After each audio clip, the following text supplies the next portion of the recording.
اعوذ باللہ من الشیطان الرجیم۔ میں اللہ کی پناہ مانگتا ہوں مردود شیطان سے۔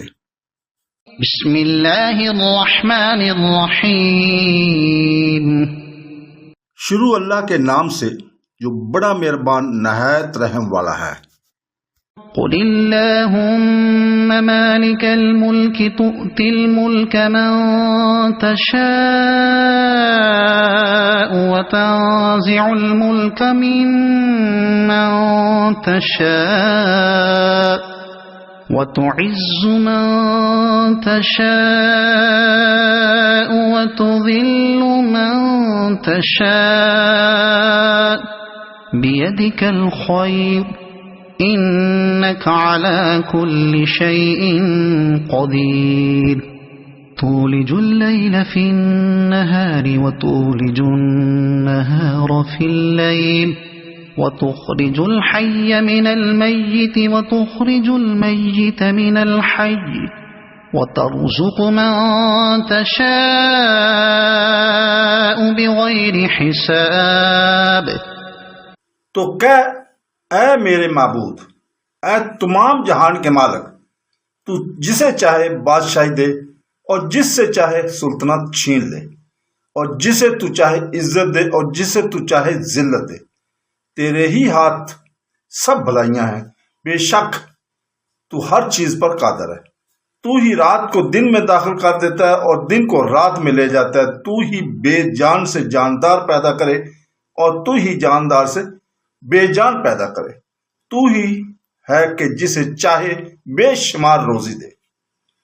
ان آیت کریمہ میں 26 اور 27 سورہ آل عمران کی اللہ تبارک تعالیٰ فرماتا ہے کہ اے محمد صلی اللہ علیہ وسلم، اپنے رب کی تعظیم کرنے اور اس کا شکریہ بجا لانے اور اسے اپنے تمام کام سونپنے اور اس کی ذات پاک پر پورے بھروسہ کا اظہار کرنے کے لیے ان الفاظ میں اس کی اعلیٰ صفات بیان کیجیے جو اوپر بیان ہوئی ہیں۔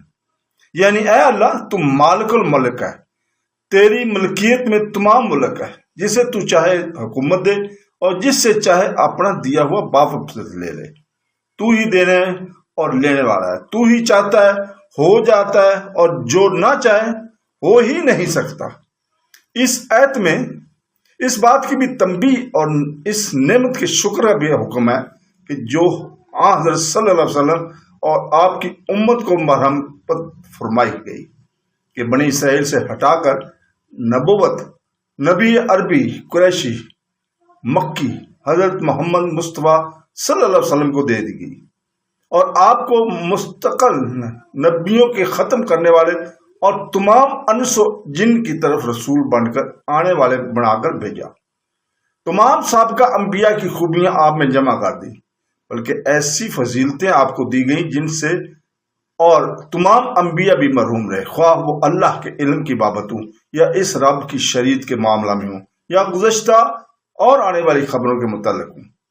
آپ پر صلی اللہ علیہ وسلم پر اللہ تعالیٰ نے آخرت کے کل حقائق کھول دیے، آپ کی امت کو مشرق و مغرب تک پھیلا دیا، آپ کے دین اور آپ کی شریعت کو تمام دینوں اور کل مذہبوں پر غالب کر دیا۔ اللہ تبارک تعالیٰ کا درود سلام آپ پر نازل ہوا، اب سے لے کر قیامت تک، جب تک رات دن کی گردش بھی رہے، اللہ آپ پر اپنے رحمت دوام کے ساتھ نازل فرماتا رہے، آمین۔ بس فرمایا کہ کہو اے اللہ، تو ہی اپنی خلق میں ہیر پھیر کرتا رہتا ہے، جو چاہے کر گزرتا ہے۔ جو لوگ کہتے تھے کہ ان دو بستیوں میں سے کسی بہت بڑے شخص پر اللہ نے اپنا کلام کیوں نازل نہ کیا، اس کی تردید کرتے ہوئے اللہ تعالیٰ نے فرمایا ہے کہ کیا تیرے رب کی رحمت کو بانٹنے والے یہ لوگ ہیں؟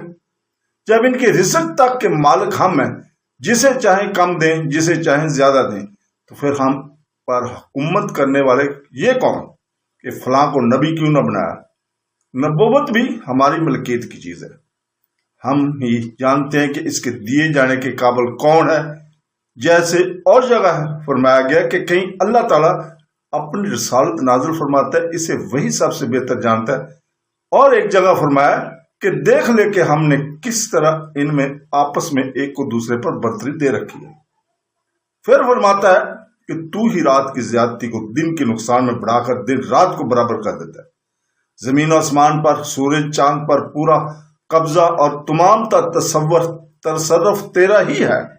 اسی طرح جاڑے کو گرمی اور گرمی کو جاڑے سے بدلنا بھی تیری قدرت میں ہے۔ بہار اور خزاں پر قادر تو ہی ہے۔ تو ہی ہے کہ زندہ سے مردے کو اور مردے سے زندے کو نکالے، کھیتی سے دانے اگاتا ہے اور دانے سے کھیتوں کو لہلاتا ہے، کھجور گٹھلی سے اور گٹھلی کھجور سے تو ہی پیدا کرتا ہے۔ مومن کو کافر کے ہاں اور کافر کو مومن کے ہاں تو ہی پیدا کرتا ہے۔ مرغی انڈے سے اور انڈا مرغی سے، اور اسی طرح کی تمام تر چیزیں تیرے ہی قبضہ میں ہیں۔ تو جسے چاہے اتنا مال دے دے جو نہ گنا جائے، نہ احاطہ کیا جائے، اور جسے چاہے بھوک کے برابر روٹی بھی نہ دے۔ ہم مانتے ہیں کہ یہ کام حکمت سے پر ہیں اور تیرے ارادے اور تیری چاہنے سے ہوتے ہیں۔ طبرانی کی حدیث میں ہے کہ اللہ تعالیٰ کے اسم اعظم اس آیت کل اللہ میں ہے، کل اللہ میں ہے کہ جب اس نام سے اس سے دعا کی جائے تو وہ قبول فرما لیتا ہے۔ صدق اللہ العظیم۔